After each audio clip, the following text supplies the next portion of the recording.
todos en paz, sale el acuerdo, pero esto traerá una devaluación. Y si viene la plata, ¿alcanzará en cambio para aguantar hasta las elecciones con el dólar barato, con la plata dulce, que está siendo la característica de este último año de gobierno de Javier Milei? Se lo voy a preguntar a Matías Batista, que es economista, ya a esta altura amigo de la casa, lo tenemos, cada vez que tenemos algún quilombo lo llamamos. Matías, ¿cómo te va? ¿Qué tal, Rolo, equipo? Muy buena mañana para vos, para toda la audiencia, ¿cómo andan? Bien, ¿qué estás viendo vos? Bueno, lo que yo estoy viendo es que se agotó una etapa del plan económico, está totalmente agotada, esta etapa del carry trade, de la plata dulce, como bien vos los marcabas, de la devaluación al 1% y de una tasa de interés a la altura del 2,5%, es una etapa que se agotó. ¿Por qué se agotó? Porque el mercado te lo está diciendo. Uh-huh. Si vos mirás lo que viene pasando en las últimas 17 jornadas del Banco Central, vendió en 16 y en una sola compró y vendió un total de 2.000 millones de dólares, 2.090 millones de dólares. En consecuencia, creo que se vienen modificaciones en el esquema cambiario. O sea, eso, cuando decimos modificaciones en el esquema cambiario, en la práctica es devaluación.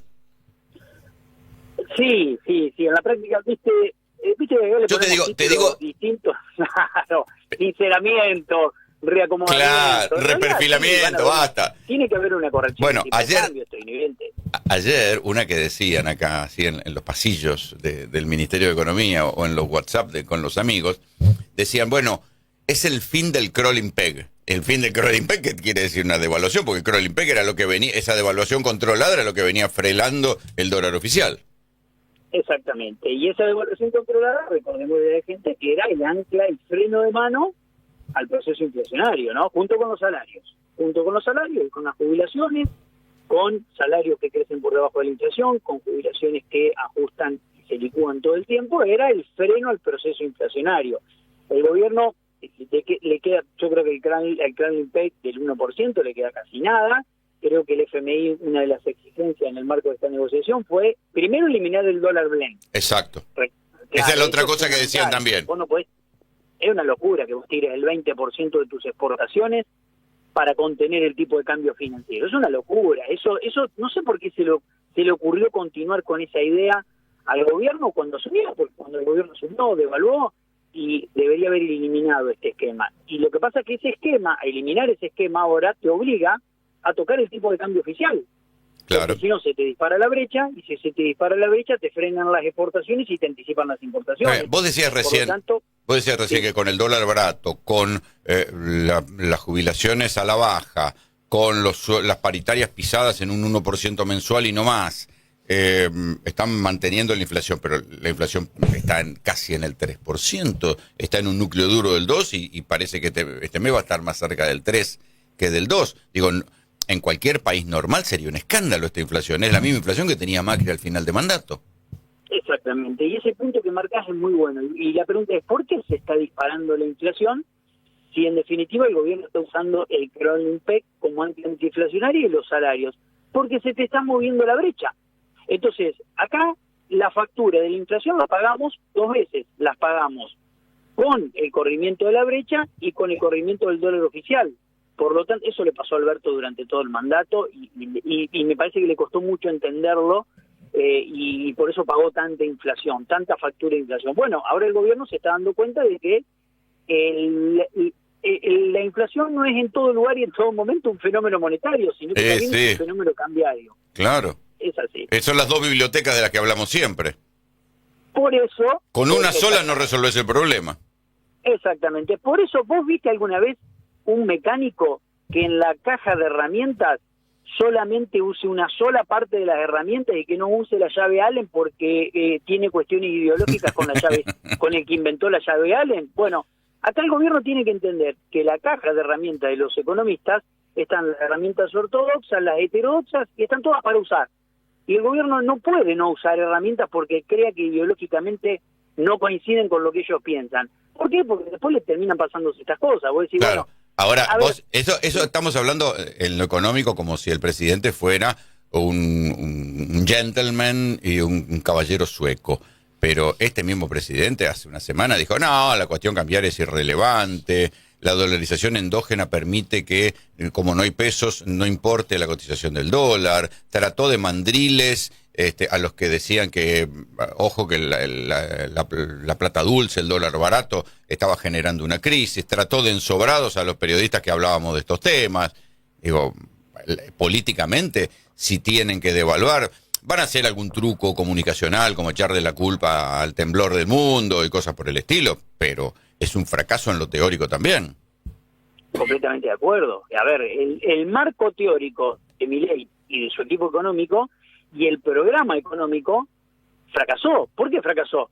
Porque llegaste a 14 meses de gestión, no acumulaste reserva en el Banco Central, tenés una reserva neta negativa del orden de 11.000 millones de dólares, tuviste una inflación brutal, por más que hoy esté a la baja, tuviste una inflación brutal, hay un ajuste brutal sobre la clase media y la clase trabajadora, y pese a todo eso, a todos los dólares que te entraron de las exportaciones, tuviste que ir a pedirle 20.000 palos al FMI, otro tanto al Banco Mundial, que parece que van a ser 5.000 millones, otro tanto al Tesoro norteamericano, o sea, fíjate lo mal que salió el plan, que tenés que ir a pedir todos estos préstamos, ¿no? Sí, entonces, bueno, yo creo que el cierre de una etapa. ¿Y vas a volver a devaluar ahora o después de las elecciones, en el mejor de los casos? Aquí espera que Cerolini se sale de la vaina. A ver, ¿cómo le va, Batista? ¿Cómo está? ¿Qué hace, Fer? ¿Cómo andás?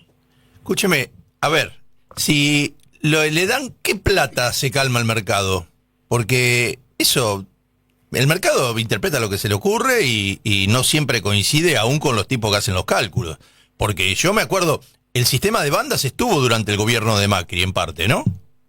Después del acuerdo con el fondo. Guido Sandelis, en el Banco Central, 1 año y medio estuvo ahí. Bien.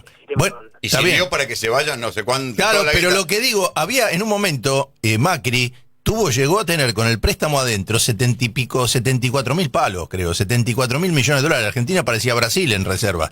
Si hubiera devaluado y lo dejaba flotar, se acababa. Pero como tenían que darle salida y no sé a quién, a todos los amigotes de esto, del mundo financiero internacional, ahora, ¿qué implica ahora qué te asegura que con 35.000 o 38.000 palos esto no vuelva a pasar si es la mitad de plata que antes? Bueno, es muy bueno el punto, es muy bueno el punto. Primero, hay una diferencia grande entre la etapa de Macri y esta en un sentido, en que en aquel momento vos tenías capitales internacionales que habían entrado a la Argentina y que podían salir de un día para el otro, y que no podías modificarle ese esquema porque si no ibas a entrar en una situación muy tensa entre el mercado y el gobierno que los había auspiciado para que vengan a invertir. En este momento tenés el cepo y yo creo que van a ir desarmándolo de a poco, de acá hasta fin de año, para no comerse una situación en la cual le cierren todos los carry trade muy rápidamente y le terminen llevando todos los dólares que vengan al Banco Central. En segundo lugar, creo que el mercado no solo se calma con algo de guita que manden, con 8.000, con 5.000 que mande el Banco Mundial, etcétera, que dicho desde de paso, esto es todo endeudamiento de las futuras generaciones que lo vamos a tener que pagar entre todos. Sí, claro. ¿Okay?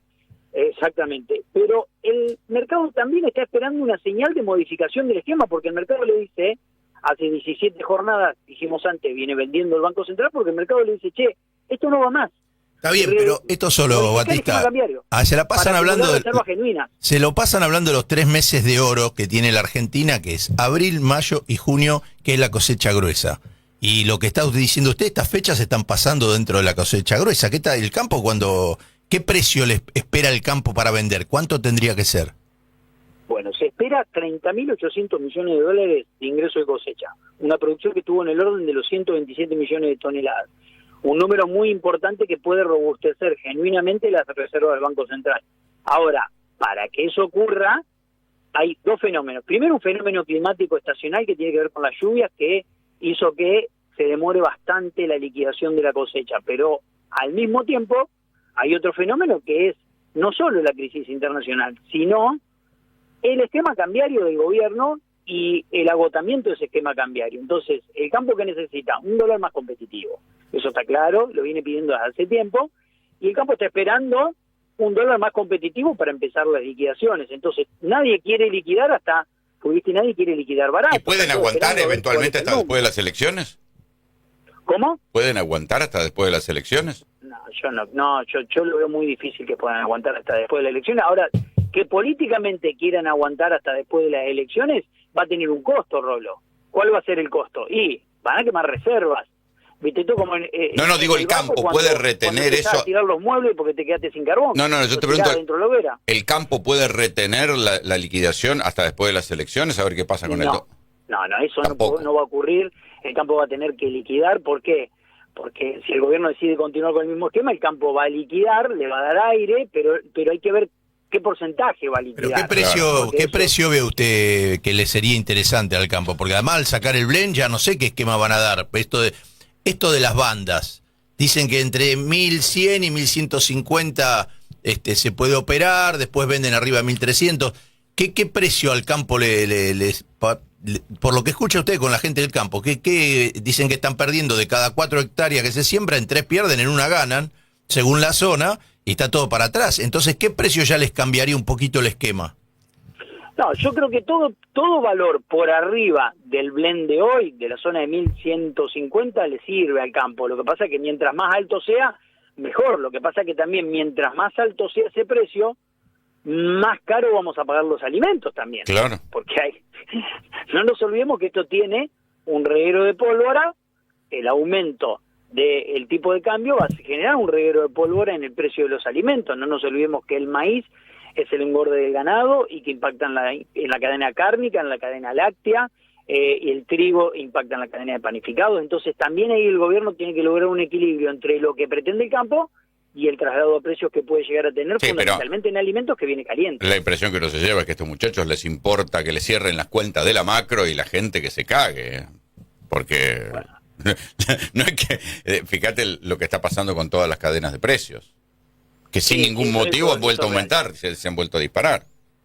Eso es real, el gobierno está siempre buscando que le cierren los números, pero también está preocupado porque el único activo que tiene para demostrar y vender desde el punto de vista electoral es la baja gradual del proceso inflacionario, que tuvo una interrupción en febrero, que tuvo una interrupción ahora en marzo un poco más violenta, hasta tarde vamos a conocer el dato, sobre todo con alimentos, y que seguramente va a seguir al alza en los próximos 2 meses si hay alguna corrección en el tipo de cambio, como más o menos la mayoría de los economistas estamos avisorando. Así que yo lo que creo es que eso va a confluir en que el gobierno va a tener ahí que pagar una factura, se va a tener que hacer cargo de una factura que es mayor inflación por modificación del esquema cambiario. Ahora, lo cierto es que a mi criterio y el criterio de todos los economistas, de todos los econochantas,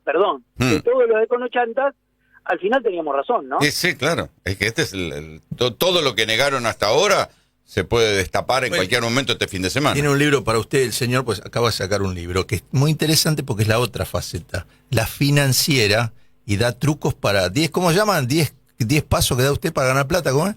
Se llama Mentalidad para Invertir, 10 lecciones de inversión que cambiaron tu vida, y es un libro enteramente de educación financiera. Pero un día venite acá y tomamos nota a ver si salimos de la pobreza, hermano. Matías.